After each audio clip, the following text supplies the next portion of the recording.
Routed American soldiers proved they could challenge the British Army despite taking a loss. On June 17, 1775, a group of ragtag militiamen defended Breed's Hill for over 2 hours from General William Howe and His Majesty's troops.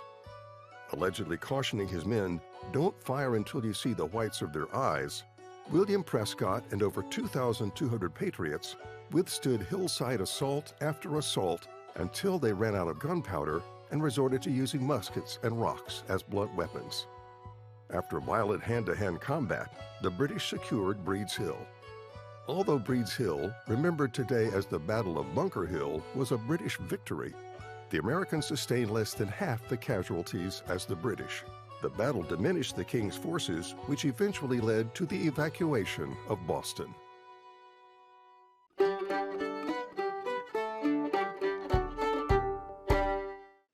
First Lady Abigail Adams was Second President John Adams' most trusted political advisor. Like other young girls at the time, Abigail wasn't formally educated. Even so, her self-education paid off. President Adams depended on her knowledge and insight often, and she used that trust to urge him to remember the ladies, becoming an early advocate of women's rights and education equality. She was also a staunch abolitionist, going as far as to use her own farm to show how unnecessary slavery was, even while managing a household during hard times. Her son, John Quincy Adams, would later become the 6th President of the United States, making her and Barbara Bush the only First Lady and mother of a United States President.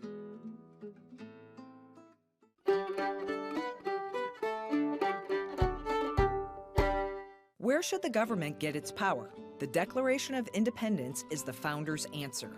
The Declaration was adopted on July 4, 1776 at the Pennsylvania State House and outlines 4 major ideas: the inalienable rights of life, liberty, and the pursuit of happiness, that the purpose of government is to protect these rights, that the government derives power from the consent of the governed, and the governed's right to alter or abolish said government if it becomes destructive to any of these ideas.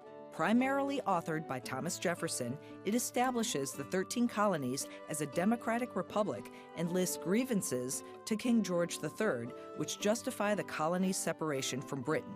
Many believe the famous line, "All men are created equal," is America's moral standard.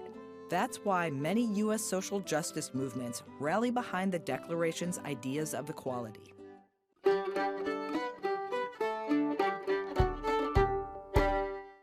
Alexander Hamilton didn't write the hit Broadway musical Hamilton, but he did write the Federalist Papers.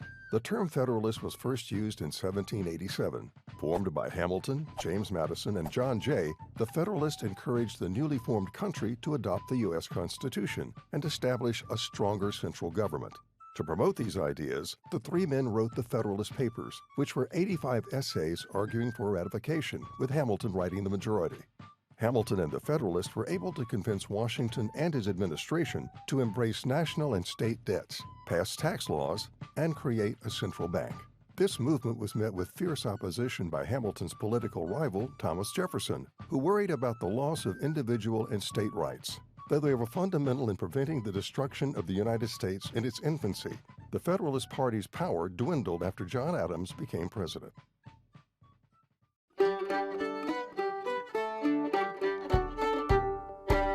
Why didn't the Articles of Confederation, the first draft of the Constitution, work? This is what the Articles got right. It successfully established the 13 colonies as independent states separate from England. It worked as a rule book for politics and governance during the early Revolutionary War efforts. And it protected state power, freedom of speech in Congress, and provided public education.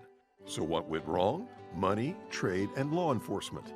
Out of a fear of British-like rule, the Articles were built around a weak central government, which made it difficult to tax states or regulate commerce.